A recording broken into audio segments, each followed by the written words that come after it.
Alors, lorsque quelque chose se passe dans ta vie, tu as le choix de considérer ça comme un drame, un malheur, et donc de sombrer dans l'attachement de ton esprit à cette situation, de sombrer dans la dépression, dans les lamentations, dans les crises. Ou alors, de l'autre côté, tu peux te dire, je suis sur un chemin. Je marche sur un chemin de vie. Alors, je peux traverser des chaînes de montagnes. Parfois en hauteur, parfois dans l'abîme. Et donc, ce qui arrive correspond tout à fait au niveau de conscience que j'ai aujourd'hui.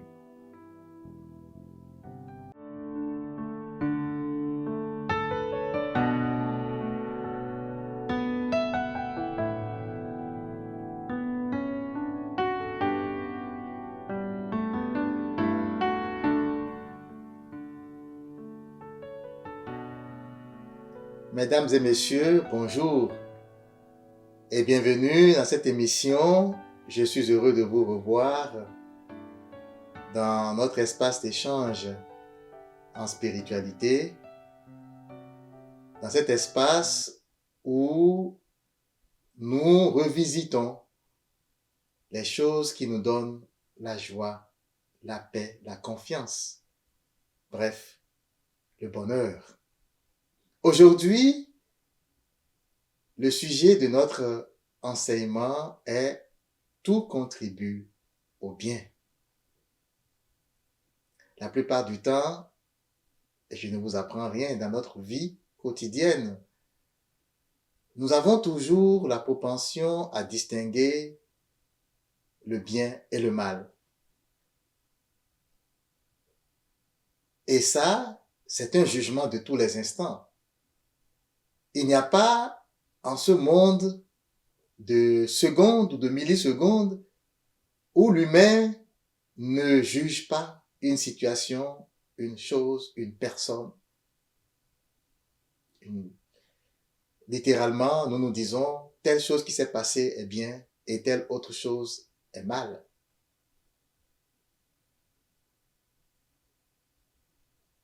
Mais la plupart des gens qui ont des révélations, des incursions dans le monde spirituel, reviennent souvent avec un message tout autre.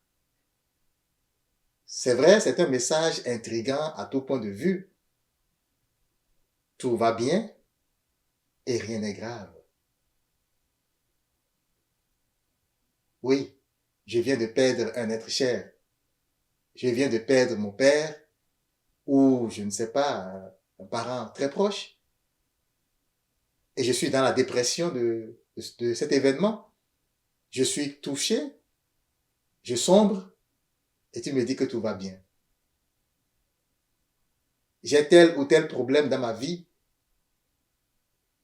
et tu me dis que ce qui est arrivé, c'est pour mon bien.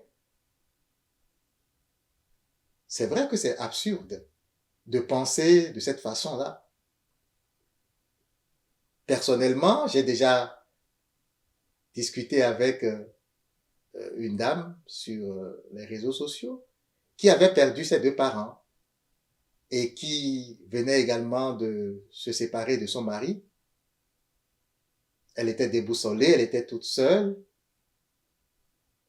Et puis, elle narrait son désarroi sur les réseaux sociaux. Et je lui ai dit,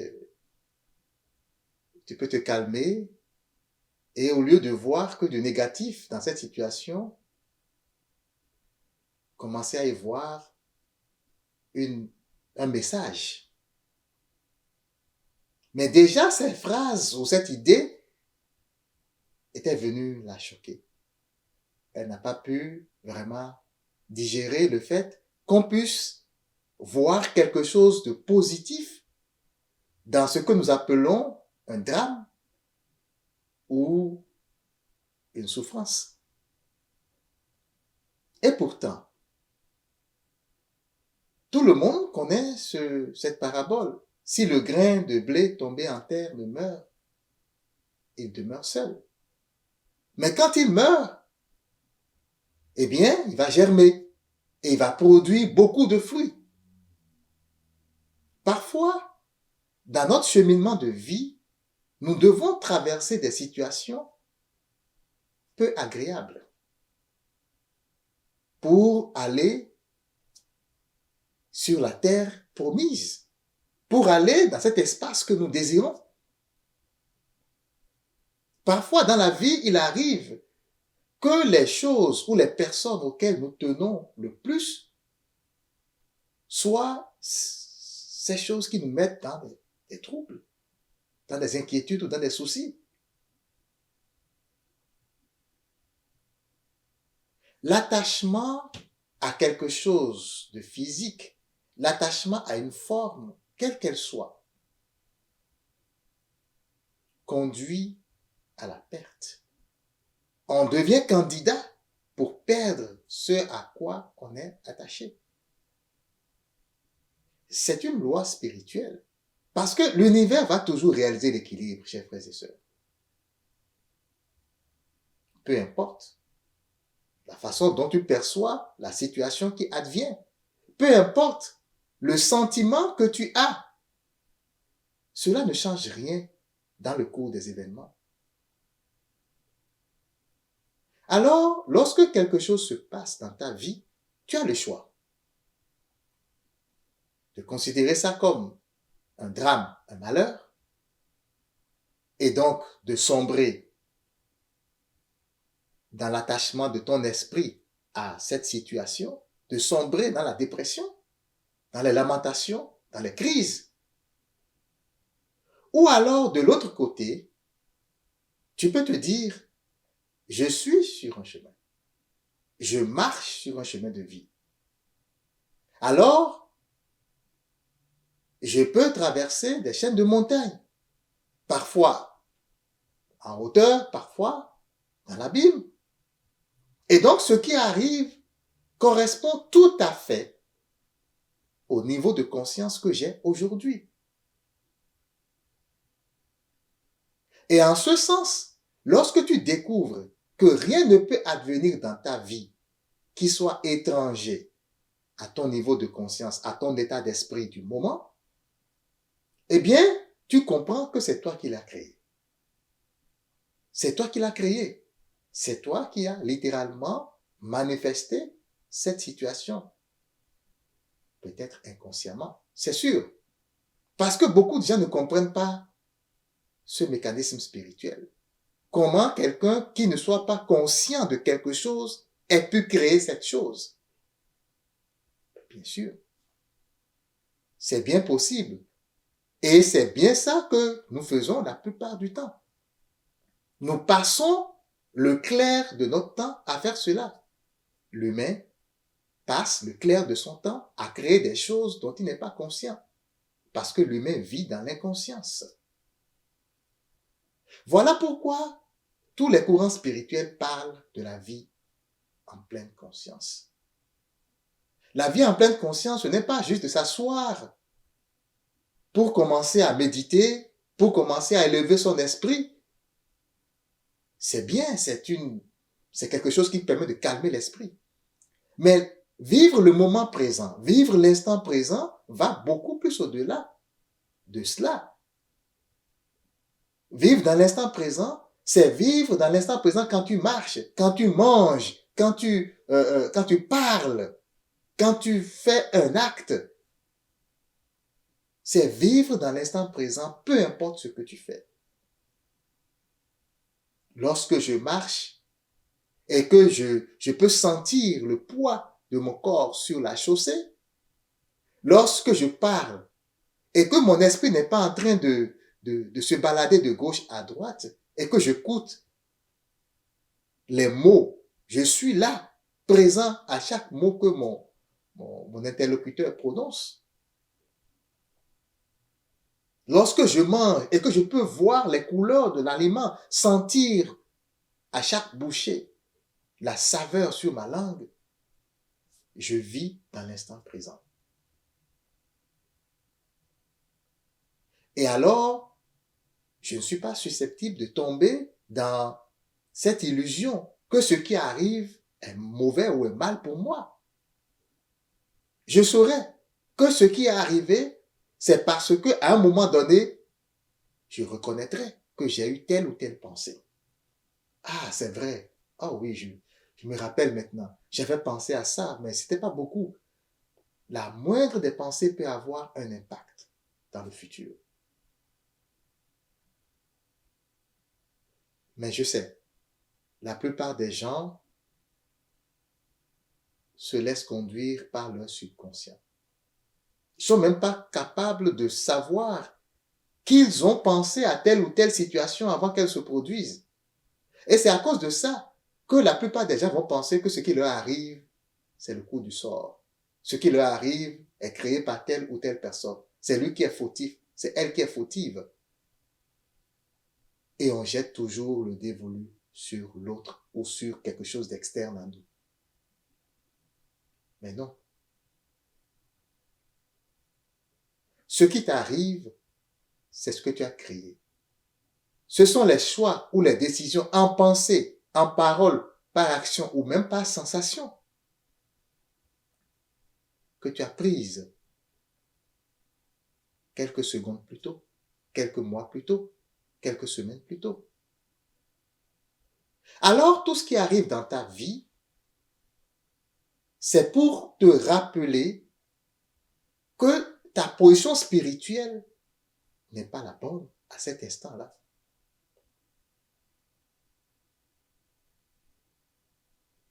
Si je suis plongé dans les rancœurs, je peux me dire, je ne fais rien de mal. Il m'a offensé et je suis fâché.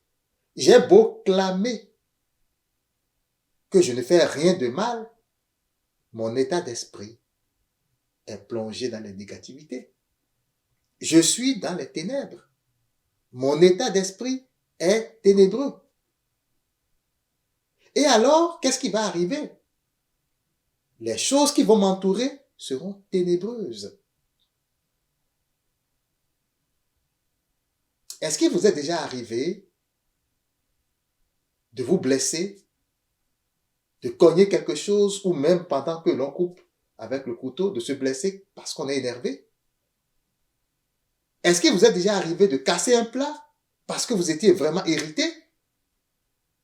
Ça arrive tout le temps. On a beau dire, c'est à cause de l'enfant que je me suis blessé, c'est à cause de telle personne que je me suis fait mal. Ça ne change rien à la situation. Celui ou celle qui souffre, c'est toi. L'état d'esprit, les pensées que tu as, les sentiments que tu as, manifestent des choses autour de toi. Et donc, lorsque la situation se produit, quand tu casses un verre, quand tu te blesses, ce sont des alarmes, on appelle. C'est des alarmes, ce sont des alertes de ton âme, de ton âme pour te dire, écoute, tu n'es pas dans la bonne posture spirituelle.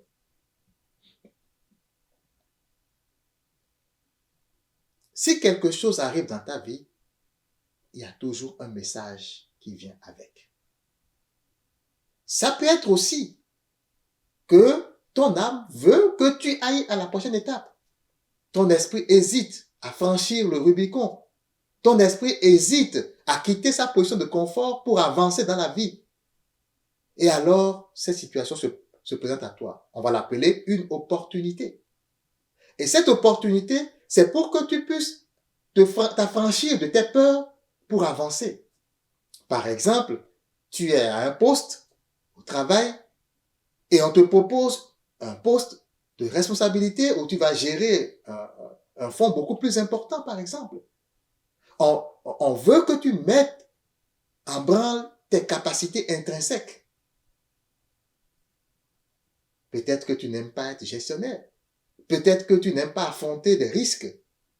Peut-être que tu aimes vraiment rester quelque part stable et cloîtré. Mais ton âme, le Dieu qui vit en toi, veut que tu fasses ces expériences. Alors la situation va se produire. Qu'est-ce qui fait que dans notre vie, nous avons des situations qu'on qualifie de désagréables? Il y a les négativités, les pensées négatives. Lorsqu'on plonge dans tout cela, l'ego se réveille. Et l'ego gère notre vie. Rien de bien ne peut sortir de la gestion de l'ego. C'est sûr. Il y a les résistances. Ça encore, c'est le travail de l'ego.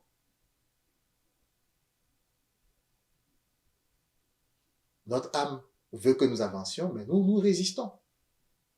Parce que nous avons peur. Tout ce qui arrive dans ta vie est pour ton bien. C'est des alarmes, c'est des alertes.